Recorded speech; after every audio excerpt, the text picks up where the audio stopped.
চুয়াডাঙ্গায় alcohol পান করে ৩ দিনে ৭ জনের মৃত্যু হয়েছে। স্থানীয়রা বিষয়টি গোপন করে একের পর এক দাফন সম্পন্ন করে।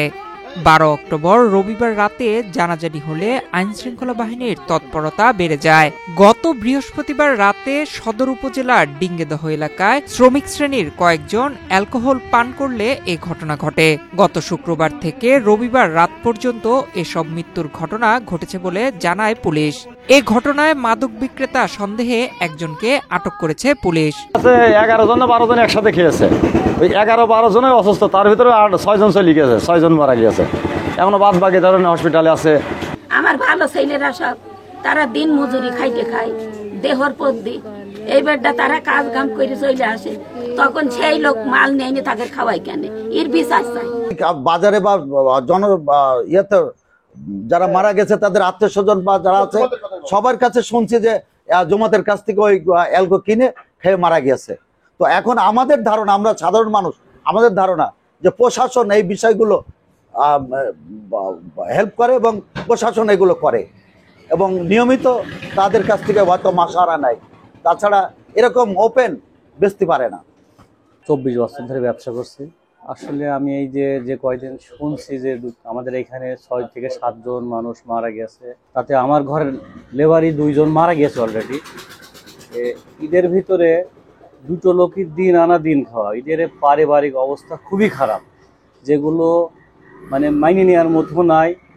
এই অ্যালকো কোথা থেকে আসছে, কিভাবে পাচ্ছে, এগুলো প্রত্যেকটা বিষয়ে খতিয়ে দেখা দরকার। একটা অ্যালকো খেয়ে একজন মানুষ মারা যাচ্ছে, সেই ফ্যামিলিটা নিঃস্ব হয়ে যাচ্ছে। এদের পরিবারের পাশে তো কেউ এখন দাঁড়াচ্ছে না, এরা সামাজিকভাবে হেই প্রতিপন্ন হচ্ছে। স্থানীয়দের অভিযোগ, দীর্ঘদিন ধরে ওই বাজারে অবৈধভাবে দেশি চোলাই মদ বিক্রি চলছে। প্রশাসনের নজরদারির অভাবেই এমন মর্মান্তিক ঘটনা ঘটছে বলে দাবি করছেন তারা। ইউনিয়নটাকে আমি কোনোভাবেই যেন মাদকের সবল থেকে রক্ষা করতে পারছি না। এই ব্যর্থতা আমার না কার, এটা আমি বুঝতে পারছি না। একাধিকবার প্রশাসনকে জানানো হয়েছে, তারপরেও কোনো ব্যবস্থায় যেন প্রশাসন ব্যবস্থা নেয়নি তা নাই, কিন্তু কোনোভাবে যেন প্রশাসন, আমরা সকলে মিলেও এই মাদকের সবল থেকে আমার ইউনিয়নটাকে আমি রক্ষা করতে পারছি না। এখন আমার কাছে যেটা মনে হয়েছে, একটা মাত্র আমাদের উপায়, সেটা হচ্ছে যারা খাচ্ছে এটা ব্যাপার না, যারা বিক্রি করছে এদের বিরুদ্ধে অবশ্যই হার্ডলাইনে যেতে হবে। যদি আমি এই মুহূর্তে হার্ডলাইনে আমরা না যাই, সেক্ষেত্রে আমার ইউনিয়নটা পুরা মাদকের সবলে ধ্বংস হয়ে যেতে পারে। তারই উজ্জ্বল দৃষ্টান্ত গত রাতের ঘটনা। চুয়াডাঙ্গা সদর থানার পরিদর্শক অপারেশন মোহাম্মদ হোসেন আলী জানান, 12 অক্টোবর রবিবার রাতে 2 জন ব্যক্তি চুয়াডাঙ্গা সদর থানায় এসে শঙ্করচন্দ্র এলাকার কয়েকজন শ্রমিকের অস্বাভাবিক মৃত্যুর খবর জানায়। এরপর পুলিশ ঘটনাস্থলে গিয়ে অ্যালকোহল পানে মৃত্যুর বিষয়টি জানতে পারে। ঘটনা জানাজানি হওয়ার আগেই মৃত ব্যক্তিদের স্বজনরা অ্যালকোহল পানের বিষয়টি গোপন করে 4 জনের মরদেহ দাফন করে।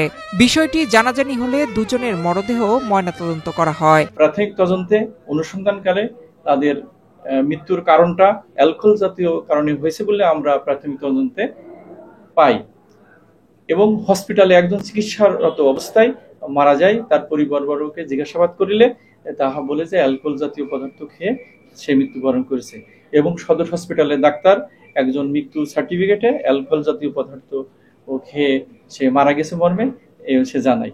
এই ঘটনার ব্যাপারে আমরা প্রাথমিক পর্যায়ে ঊর্ধ্বতন কর্তৃপক্ষের নির্দেশক্রমে এবং ঊর্ধ্বতন কর্তৃপক্ষের সহায়তায় একজনকে প্রাথমিক পর্যায়ে জিজ্ঞাসাবাদ করার জন্য আমরা পুলিশ হেফাজতে নিয়েছি। পরবর্তীতে আইনগত ব্যবস্থা গ্রহণ করা হবে। মৃত ব্যক্তিরা হলেন চুয়াডাঙ্গা সদর উপজেলার শঙ্করচন্দ্র গ্রামের লালটু মিয়া, শহীদ মোল্লা ও সমীর উদ্দিন, একই উপজেলার খেজুরা গ্রামের সেলিম হোসেন, পিরোজখালী গ্রামের মোহাম্মদ লালটু, নফরকান্দি গ্রামের খেদের আলী এবং হায়াত আলী। মৃত ব্যক্তিরা পেশায় দিনমজুর ছিল। এ ঘটনায় ডিঙ্গিদহ এলাকায় আলিমউদ্দিন সদর হাসপাতালে মৃত্যুর সঙ্গে পাঞ্জা লড়ছেন। নয়ন বিশ্বাস, বাংলাদেশ প্রতিদিন।